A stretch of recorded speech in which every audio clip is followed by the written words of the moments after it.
Alexei Navalny was the hope of Russia. He was a man who wanted to make Russia honest again, no longer kleptocracy.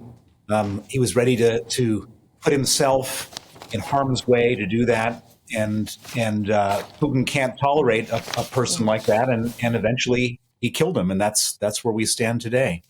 Do you wish that perhaps Alexei Navalny had not returned to Russia in the way that he did? And do you think that, as some have said, he could have been more effective as a critic of Putin in the West, for example? Or do you think that Putin, frankly, just acts with impunity irrespective of any of that?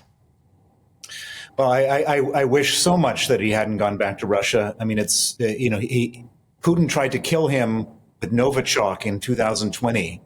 He was in Siberia and he got gravely ill on a flight to Moscow. He was intended to die on that flight, and the pilot landed the plane at an emergency landing, and Alexei survived.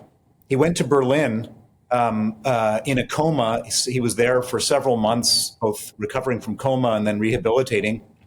And then he wanted to go back to Russia, and they issued an arrest warrant for him saying that if you come back, we will arrest you. And in spite of that arrest warrant, he got on that airplane, he flew back to Moscow, and he went into the custody of the people who tried to kill him. And I just so much wish he hadn't gone back. He could have done so much more being alive to challenge Putin from the outside. But that wasn't the man he was. He was a guy who wasn't going to be cowed. He wasn't going to be intimidated.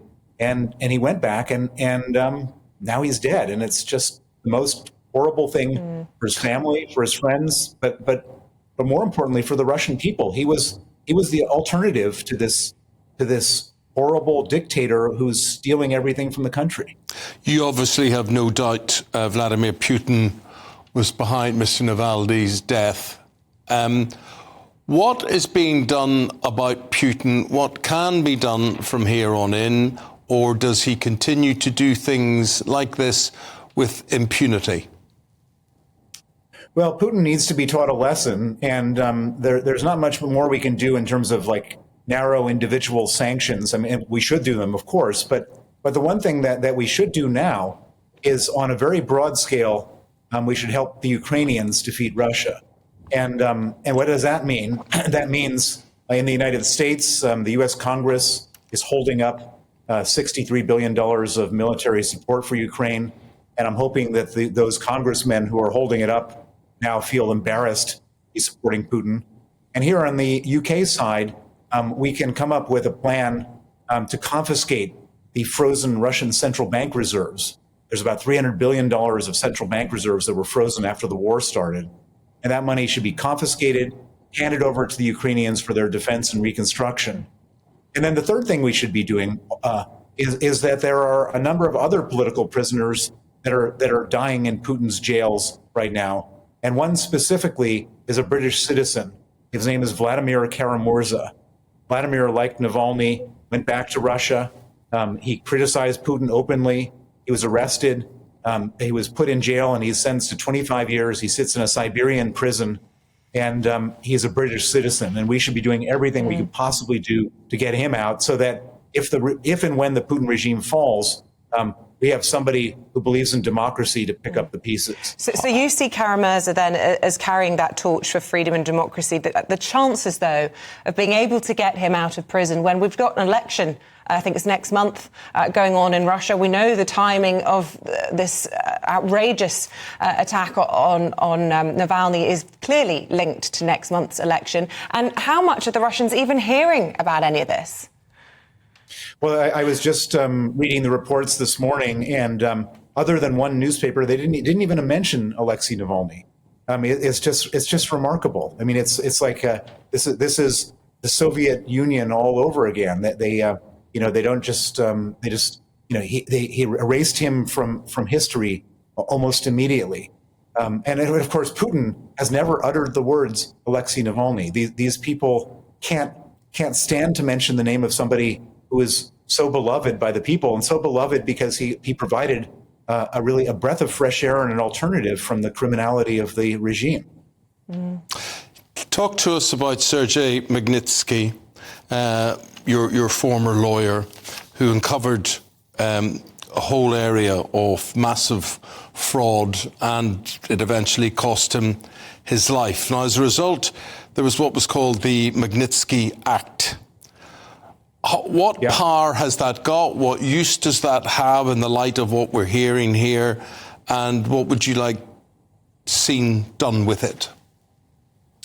So Sergey Magnitsky was my lawyer in Russia. I was running an investment fund at the time. This was 20 years ago. Sergey Magnitsky discovered a $230 million government corruption scheme in which Putin was a beneficiary. He exposed it, he testified against the officials involved, and he was subsequently arrested, tortured for 358 days, and killed in Russian police custody on November 16, 2009.